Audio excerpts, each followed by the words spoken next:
Hello guys, hey everybody, how's it going? Welcome back to my channel, the Rideshare Hub. Wow, it is 2020 almost. I don't know when I'm gonna upload this video, but it's the end of it's the end of a decade. Wow, that's crazy. I was in acting class the other day and somebody said, hey, this is the last class of 2019, last class of the year. And somebody was like, actually it's the last class of the decade. And I was like, dang. We're already in 2020, which is crazy because I'm thinking about it in like 100 years from now, people are gonna be like, oh yeah, in the 20s, the 2020s. And for us, it's brand new, but in 100 years from now, I don't know, it's just crazy. So yeah, I'm basically making this video as Uber and Lyft ending in 2020. That's a good question. Number one, is it gonna end on YouTube? Is Uber and Lyft content on YouTube dead? Is it irrelevant? Are you gonna stop seeing rideshare YouTubers posting videos? Why? Because everyone's getting deactivated. And what are we gonna make videos about if we're all getting deactivated? I'm fortunate enough that I'm still an active driver on both Uber and Lyft, but most rideshare YouTubers are pretty much either deactivated from Lyft or Uber. Dustin's driving is only on Uber. Rideshare Recruiter is only on Lyft. Who else? Rideshare Revolution is only on Lyft and Via, I think. He's no longer on Uber. Ryan is Driving is no longer on Uber. There's a ton of, basically almost everyone on who's making, I think it's just me, the Rideshare Professor, Simple Driver, Harry Campbell. I mean, there's still a good handful of us who haven't been deactivated yet, but you know, that's a whole nother video. Well, I'm gonna talk about that a bit, but maybe I will make a video on people who have been deactivated. That might be a good topic. I know you guys like the tea. Alrighty, so anyways, and then the second thing that I'm gonna talk about is Uber and Lyft in general going to die. Why? Because, I don't know if you guys remember, but around a year ago, Elon Musk said that he is going to roll out 1 million robotaxis in 2020. So by the end of, so in 1 year from now, and he hasn't released any yet. So is that gonna be a thing? He promised that they will be driving around picking up people. They're gonna basically destroy Uber. Well, I don't know if he personally said that, but that's kind of what the whole thing. It was basically gonna destroy rideshare, and because he said he was gonna make it financially stupid for people not to buy a Tesla and have it go out and pick up people and make money off of it, because why would you not get a car that could make money for you on the side? So you guys know me, I bought a Tesla and I bought a Model 3. I didn't like it at all, and I was gonna try to get a Model X. That was my plan. I was like, you know what? Let me go for a Model X instead. It's the SUV. Can't afford a new SUV, so I was gonna go to a used one. I went and checked online to try to get a 2017 or 2018. Well, I asked the guy, I was like, should I get a 2016? He's like, no, do not get a 2016. Those things don't have the hardware for self-driving, for full self-driving. Don't get those ones. Those ones, those were made before full self-driving. And he's like, and you can't buy a 2017 or 2018 on the Tesla website, or if you do, there's only a couple. But he's like, most of them are gone because they're being saved for the robotaxis, for the fleet. And I was like, did he really just say that? Did you just say that? And I was like, for the fleet? He's like, yeah, the robotaxis. All the 2017s and 18 returns, and when they're done with their leases, they just go back to the factory, because they're saving up for the robotaxis. So potentially they could be coming out this year. I don't know if I was supposed to say that. I really don't think the guy was supposed to say that, but he did. He told me, and now it's public news. Now you guys know. Coming from the Rideshare Hub, from a friend of a friend, if you will. He told me that. That was literally the day I returned my car, my Tesla Model 3, and was trying to get the Model X. And he said, your best bet is to go on Craigslist and try to find a 2017 or 2018 Model X. Because you can't find them on the inventory, on Tesla used. Which, then I went to another place and it was like, yeah, you can. So I don't know. I mean, I don't know what that guy said. He was actually at the service center, the Tesla delivery center, and he's like one of the standby sales agents. So I think he knows a lot more than like normal Tesla employees who just work at the showrooms. Because he was actually inside sales, so he knew all the inside scoop. With that being said, is Uber and Lyft ending in 2020? Are robotaxis actually becoming a thing? Which, for the most part, you know, it's pretty laughable. Like, do we really think the driverless cars are going to be going around? No, I personally don't. A lot of people do. Don't get me wrong. Uber and Lyft spending millions and millions of dollars. Well, at least Uber, I think they said, what are they spending? 20 million a month on driverless cars. I know people who work at self-driving at Uber. I know people who work at Tesla. I know people who work at Lyft. Why? Because I just graduated from UC Berkeley, and for whatever reason, San Francisco and Silicon Valley is the place where you need to be if you're working on self-driving cars. That's where technology is booming. If you want to get into technology, move to Berkeley, move to San Francisco, move to Palo Alto, move to South Bay. That's where it's really going on. But even in Berkeley and San Francisco, still a lot of tech companies.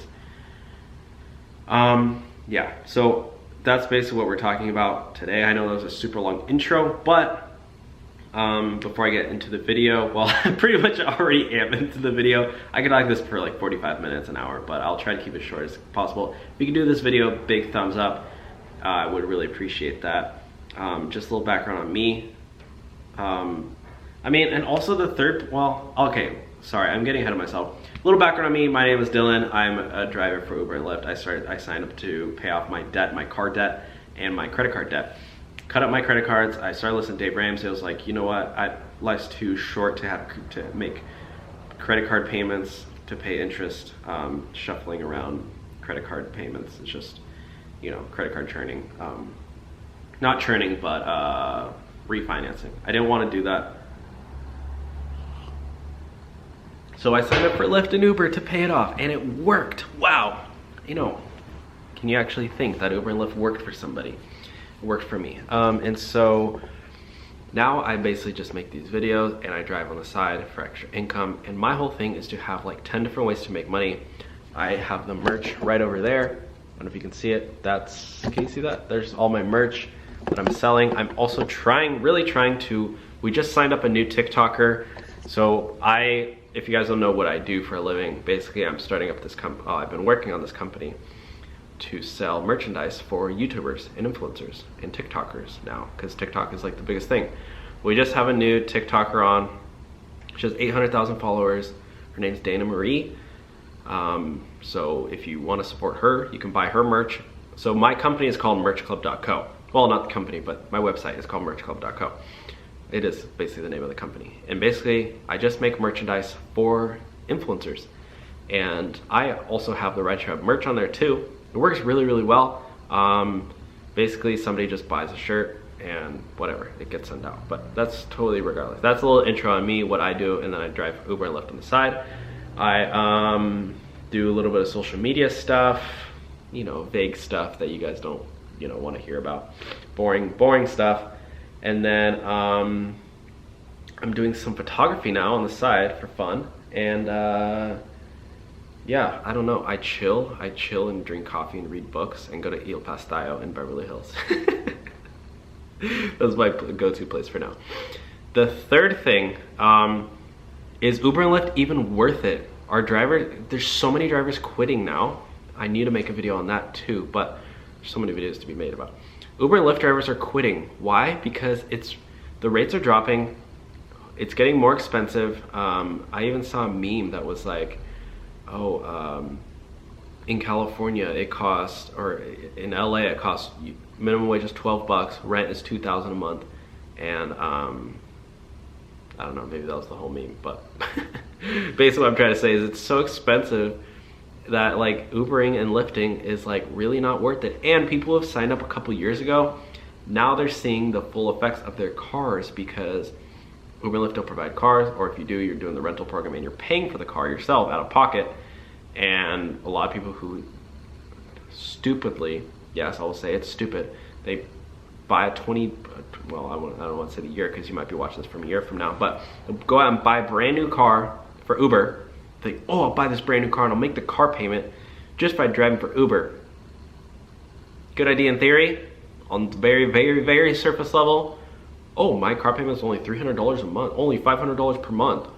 I just bought a brand new Prius. I'm gonna use it for Uber and pay it all off. bad idea. Why? Because depreciation is real. You're depreciating your own asset. Oh, you can write off the depreciation, Dylan. That's a great idea. Yeah, but you're still paying for that. That's still an asset. Now you still owe the bank 30 grand, and your car is only valued at 15 grand because you just put all this money on it. That's real. That's a real loss. And now you're stuck with a car that's now starting to break down, and you're upside down on your loan.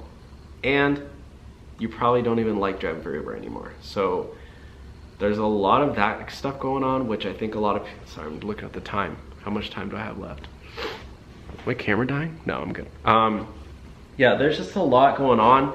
I want to hear your guys' thoughts though. Like, do you think Uber and Lyft is ending in 2020? Is this the last year that driving for Uber makes sense? A lot of drivers are still upset. What has it been, 10 years and drivers are still not happy? I myself, I'm a part-time driver. You know, I go out here and there, do a few rides. If I really want to buy something, like if I want to buy a new couch because this couch sucks, well, it doesn't suck, but if I want to go buy a new couch, the thing I would do, I will go drive for Uber, make just enough money to pay for the couch, then buy the couch. Cash flow, it's called cash flowing. Even though I do have the cash for the couch, I don't want to dig into my capital to pay for it. So what I'll do is like, I'll do something like go drive for Uber, go drive for Lyft to pay for that kind of stuff. Or, you know, that's basically the way I do it. So I'm not really upset at it because I don't think of it as like, oh my gosh, Uber and Lyft aren't providing health insurance. Oh my gosh, we're not getting set wages. Which people are driving 50, 60, 70 hours a week, yeah, they're upset. So I'm just saying, time and time again, and even in 2019, well, in 2020, now the bill's gonna pass, AB5, to make Uber and Lyft, well, trying to reclassify gig workers as employees, and Uber and Lyft are still saying no. So all this time and time again, you know, people thought this is finally a chance for drivers to become employees in California. Uber and Lyft is still saying no. Is it still worth it?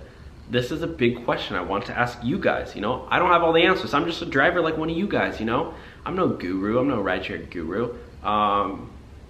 That's just my thoughts on it though. I wanna hear your guys' thoughts. This is a question, this is more of a question video. I don't have an answer. It's all up to relativity. Truth is relative these days.